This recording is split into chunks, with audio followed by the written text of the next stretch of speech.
Squads हैं, ये हर assembly constituency के लिए 3-3 फ्लाइंग स्क्वाड्स हैं, तो उनको इमीडिएटली ऑपरेशन में लाएंगे। फ्लाइंग स्क्वाड में एक मैजिस्ट्रेट प्लस 3 से 4 पुलिस की लोग होंगे। तो ये हर असेंबली कॉन्स्टिट्यूंसी के लिए ये 3 होंगे at any given point of time, depending on rotation. 12 घंटे या 8 घंटे का होगा तो उतना ही मल्टीपल टीम्स वहां पे वो रखेंगे।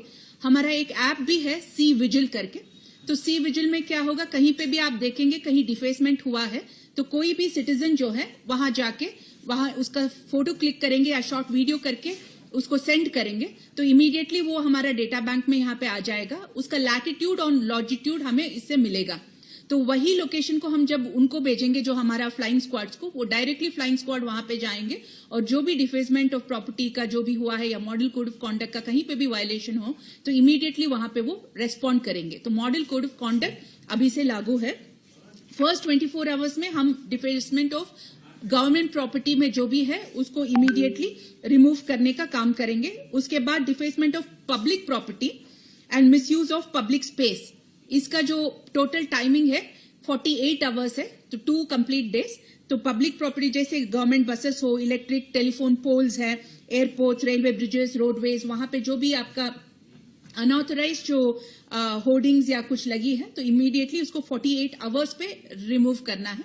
ये सिर्फ उसके लिए लागू है जो अनऑथराइज्ड है, विद परमिशन कहीं होर्डिंग का बोर्ड है और विद परमिशन कहीं उन्होंने वहां पे रेंट पे किया है और किया है तो वो अलाउड है। जो अनऑथराइज्ड है उसके लिए ये है। और डिफेसमेंट ऑफ प्राइवेट प्रॉपर्टी उस पे 72 आवर्स के अंदर पूरा कार्यवाही होनी है अब से लेके। और उसके बाद मिसयूज ऑफ ऑफिशियल व्हीकल्स, इस पे रूल ये है कि कोई भी there shall be a total ban on use of official vehicle by any political party, candidate or any other person connected with election except officials performing any election related official duty for campaigning, electioneering or election related travel during elections। अभी कोई भी campaigning के लिए, electioneering के लिए या election related travel के लिए कोई भी political party या candidate या कोई other person related with this, उनके लिए ये पूरा ऑफिशियल व्हीकल्स जो बैंड है। ऑफिशियल व्हीकल्स मतलब कोई भी कैटेगरी का व्हीकल्स हो सकते हैं जैसे tempo, jeep, car, lorries etcetera. और उसके बाद जो फंड्स है ये पब्लिक फंड से कोई भी गाड़ी है, for example state government, UT administration, public undertakings हो या कॉर्पोरेशंस, मार्केटिंग बोर्ड्स, किसी का भी गाड़ी हो जिसमें पब्लिक फंड इन्वॉल्व है तो वो अब से इलेक्शनियरिंग वर्क के लिए बैन होगा। The CEO and the DO shall take necessary action for compliance of ECI instruction within 24 hours of announcement of elections. अब से लेके 24 आवर्स के अंदर ये हमें कंप्लीटली इंश्योर करना पड़ेगा। उसके बाद advertisement at the cost of public exchequer, जो हमारा गवर्नमेंट फंड से जो एडवर्टाइजमेंट दिया जाता है कोई गवर्नमेंट प्रोग्राम्स के लिए वो अभी से बंद है। इन केस कोई एडवांस में दिया है तो अब से वो रिलीज उसको मतलब चलाना अब से बंद होगा। तो ये भी हमारा इमीडिएटली हमारा जो मीडिया का जो नोडल है वो इंश्योर कर लेंगे। Photographs of political functionary at official website, इसको निकलवाना है इमीडिएटली, वो सीईओ का जिम्मेदारी है। कंस्ट्रक्शन रिलेटेड एक्टिविटीज, क्योंकि कोई भी टेंडर इसके बाद विदाउट प्रायर रीजन या इमीडिएसी को ना प्रूव करते हुए हम जनरल टेंडर्स नहीं करेंगे या प्रोक्योरमेंट काम नहीं करेंगे। तो उसके लिए जो भी ऑन गोइंग है तो किस स्टेज पे है तो उस स्टेज का हमें रिपोर्ट लेना है डिस्ट्रिक्ट से। ये 72 आवर्स के अंदर हम पूरा रिपोर्ट्स डिस्ट्रिक्ट से इसका ले लेंगे। उसके बाद जो हमारा एक्सपेंडिचर मॉनिटरिंग टीम, हर असेंबली कॉन्स्टिट्यूंसी में हमारा एक डेप्यूटी एईओ होते हैं, असिस्टेंट एईओ होते हैं। तो उनके जो नीचे वीएसटीज, वीडियो सर्वेलेंस टीम्स होते हैं, वीडियो व्यूइंग टीम्स होते हैं और अकाउंटिंग टीम्स होते हैं।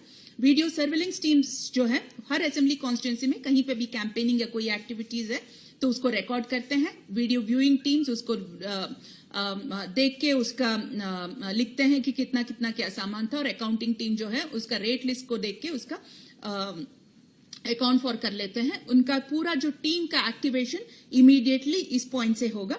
उसके बाद जो हमारा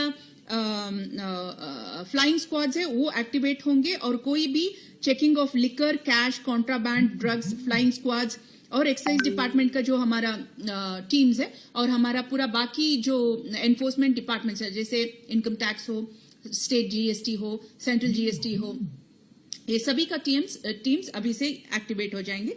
कंप्लेंट मॉनिटरिंग सिस्टम के लिए हमारे यहाँ पे जो भी कंप्लेंट्स है 1950 पे बता सकते हैं। 1950 में जो भी कंप्लेंट्स बताया जाएगा वो NGRS जो पोर्टल है, नेशनल ग्रीवांस रिड्रेसल सिस्टम का जो पोर्टल है, उस पे भी दर्ज होगा और उसको भी हम इमीडिएटली रेस्पॉन्ड करेंगे। उसके लिए भी नोडल अधिकारी को नामित किया गया है। डिस्ट्रिक्ट का भी जो हमारा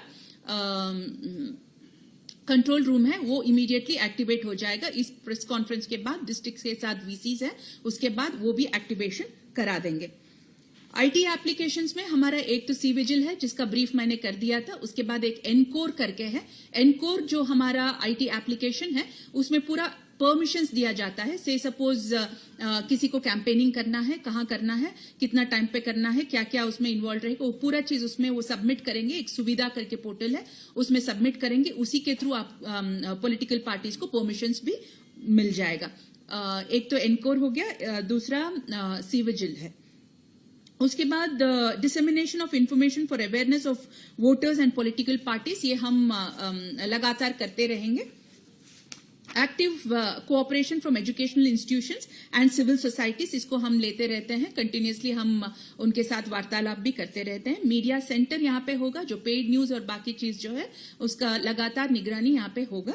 उसके बाद MCMC जो हमारा media certification and monitoring committees जो है, जिसका पूरा एक्टिविटीज के बारे में हमने एक वर्कशॉप भी किया था, तो उसके बारे वो भी इमीडिएटली एक्टिवेट हो जाएगा। डिस्ट्रिक्ट और स्टेट लेवल पे ऑन राउंड द क्लॉक वो काम करेगा। हमारा स्टेट कंट्रोल रूम जो है वो यहीं पे 101 में सिचुएटेड है, जब वहां पे हमारा पुलिस का भी नोडल होंगे। उसके बाद जो हमारा आईटी डिपार्टमेंट का, एक्साइज डिपार्टमेंट का और बहुत सारे जैसे हमारा एयरपोर्ट अथॉरिटी का, रेलवेज के साथ, हेलीकॉप्टर्स का जो उकाडा के साथ, सभी का नोडल यहाँ पे रहेंगे, ताकि कोई भी फ्लाइट का यहाँ पे कहीं कैश या कुछ पकड़े जाएंगे तो इमीडिएटली सभी डिपार्टमेंट्स को इसका इस इंफॉर्मेशन का आदान प्रदान इमीडिएटली हो जाए। और कहीं पे भी इलीगैलिटी है तो इमीडिएटली उसमें रिलेवेंट धारा में हम एक्शन ले पाए। ये हमारा मॉडल कोड ऑफ कॉन्डक्ट का है। उसके बाद जो कोविड रिलेटेड के लिए, जो लास्ट टाइम भी आपने पूछा था, जो गाइडलाइंस अभी जारी हुई है, इसमें इंपॉर्टेंट जो है मैं बता दूंगी।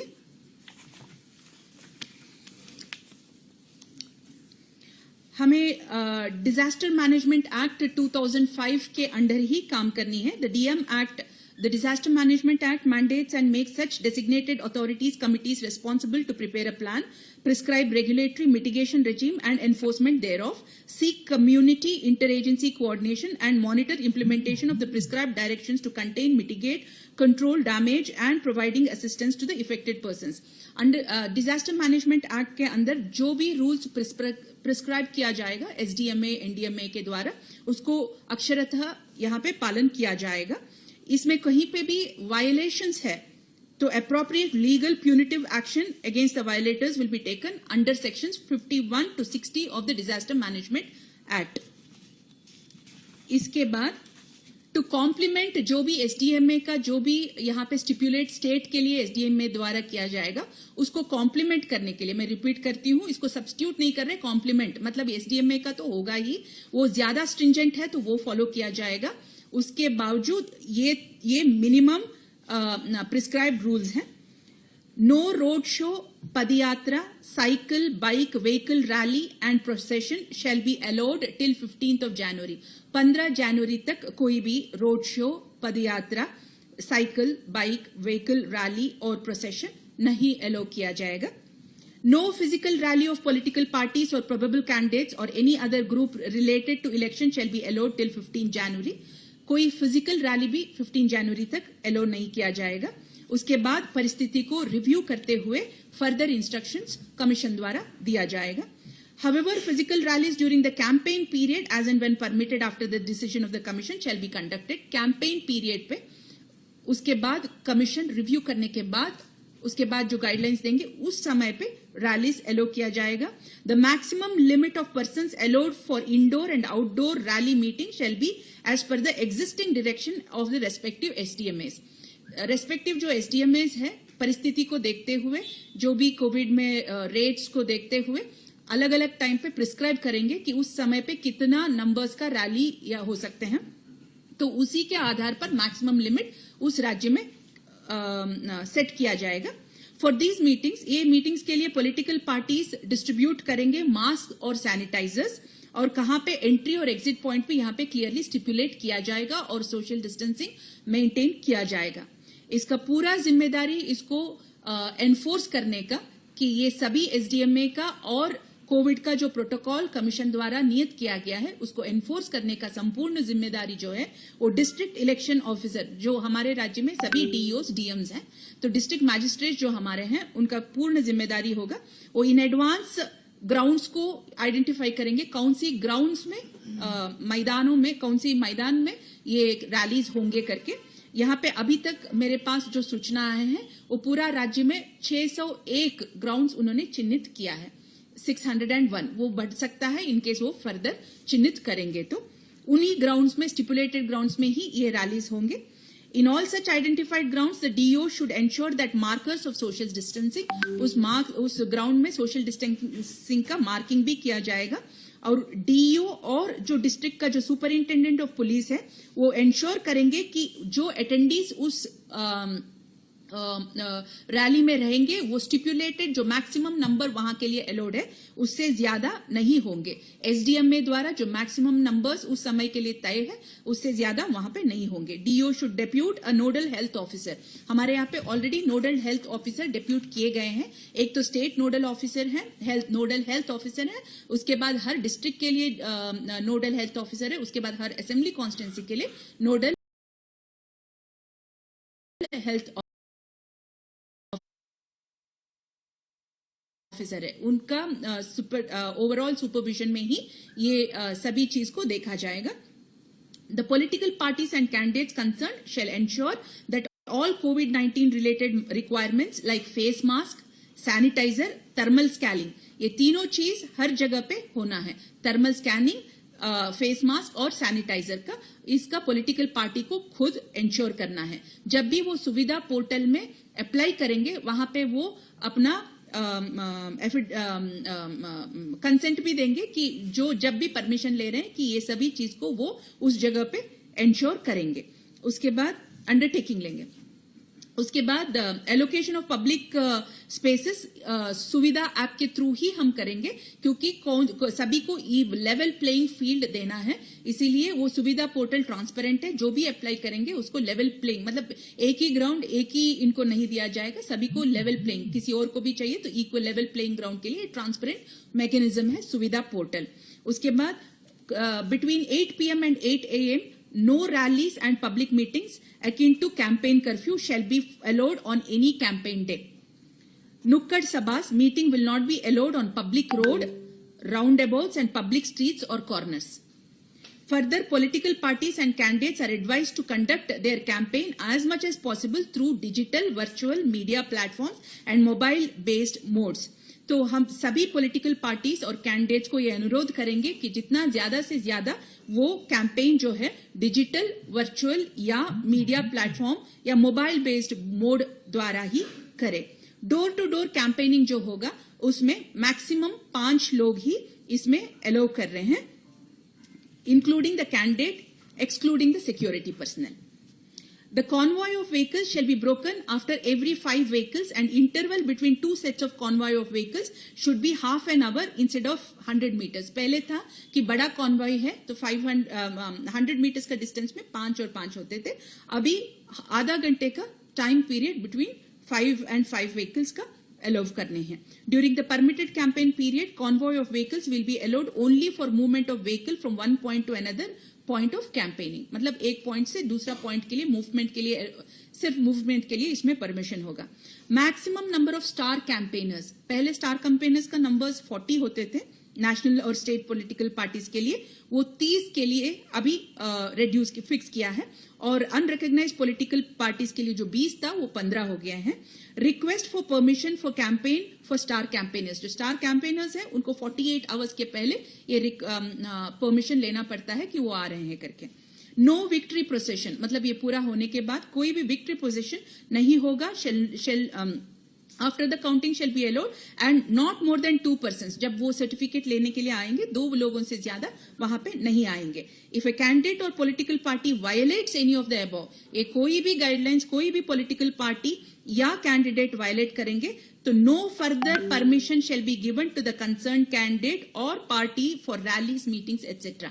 इन चीजों का कोई भी वायलेशन होगा तो फर्दर परमिशन उस कैंडिडेट के लिए या पार्टी के लिए कैंपेनिंग के लिए अलाउ नहीं किया जाएगा. उसके बाद जो कमीशन ने 29 दिसंबर 2021 को फर्दर सेक्रेटरी MOHFW जो सेंटर का जो हेल्थ मिनिस्ट्री है उनको रिक्वेस्ट किया है कि फर्दर जो पोल गोइंग स्टेट्स के लिए एडिशनल प्रिकॉशनरी डोज कोविड का देने के लिए. जो सोशल डिस्टेंसिंग का जो नॉर्म्स है उनको ये जनरली सभी इलेक्शन का जो प्रोसेसेस पे सभी लोगों को फॉलो करना है.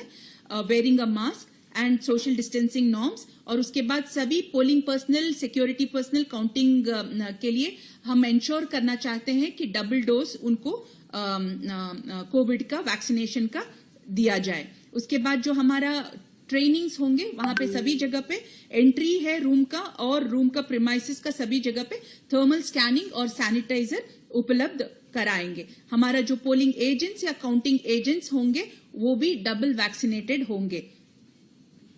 उसके बाद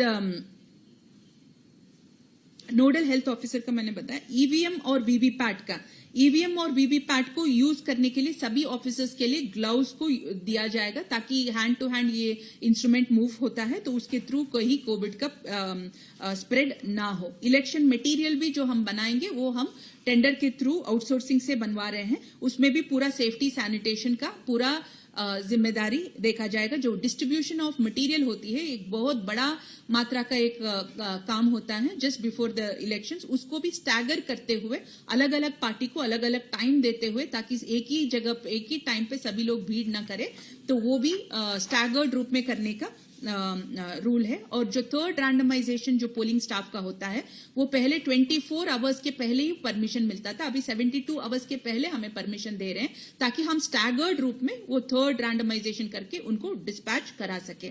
हर पोलिंग ऑफिसर जो हमारे बूथ में जाएंगे उनको मास्क, सैनिटाइजर, फेस शील्ड और ग्लव्स दिया जाएगा. ट्रेनिंग और कैपेसिटी बिल्डिंग मोर और लेस हम कर चुके हैं एक्सेप्ट फॉर जो हमारा पोलिंग ऑफिसर 1, 2 प्रिसाइडिंग ऑफिसर और पोलिंग ऑफिसर्स का है तो उनका जो ट्रेनिंग स्टैगर्ड में करेंगे, छोटे ग्रुप्स में करेंगे और सोशल डिस्टेंसिंग इसको इंश्योर कराते हुए करेंगे. नॉमिनेशन प्रोसेस के लिए ऑनलाइन भी वहां पे अवेलेबल होगा पूरा नॉमिनेशन फॉर्म. उसको भर के उसको डाउनलोड करके भर के उसके बाद उसको फिजिकली प्रेजेंट करना पड़ेगा. एफिडेविट भी ऑनलाइन अवेलेबल है जिसको फिल करके डाउनलोड करके अपना वो प्रेजेंट कर सकते हैं. सिक्योरिटी मनी भी ऑनलाइन देने का प्राविधान किया गया है. This is in addition to जो पहले ट्रेजरी में देते थे वो तो रहेगा ही. In addition to this online security money दे सकते हैं. उसके बाद जो इलेक्टर का एक सर्टिफिकेशन होता है, से सपोज हम इलेक्टर कहीं और से लड़ रहे हैं और उनका नाम कोई और जिले में वो इलेक्टर है तो वहां का आरओ से सर्टिफिकेशन लेना पड़ता है. वो भी ऑनलाइन सर्टिफिकेशन लेने का प्राविधान किया गया है.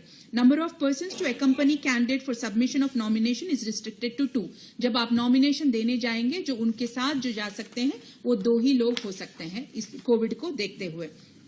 उसके बाद मैक्सिमम नंबर ऑफ व्हीकल्स जो नॉमिनेशन के टाइम पे जा सकता है वो 2 है. और रिटर्निंग ऑफिसर अपना कमरे इतना इंश्योर करेंगे कि बड़ा है और सोशल डिस्टेंसिंग वहां पे वो रखवा सकते हैं.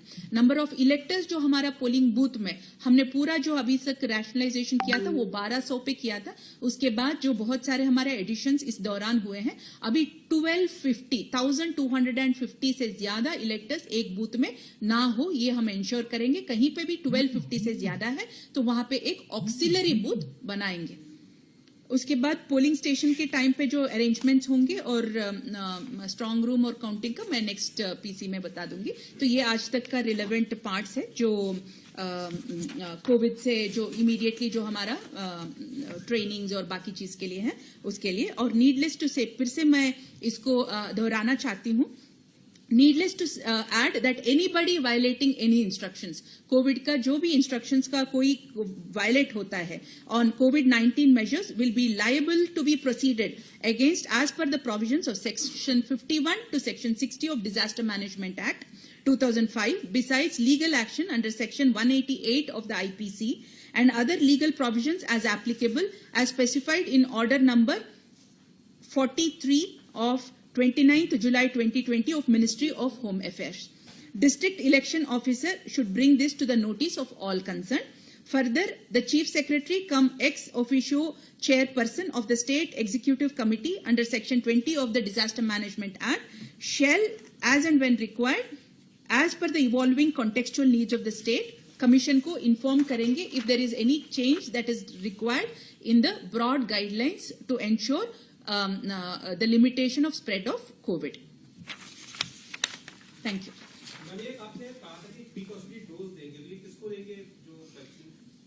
ये उन्होंने लेटर लिखा है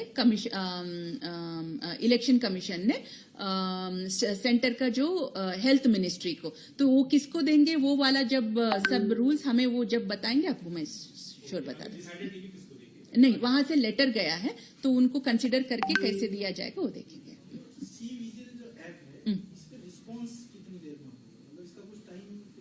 100 मिनट्स में कंप्लीट काम करना है।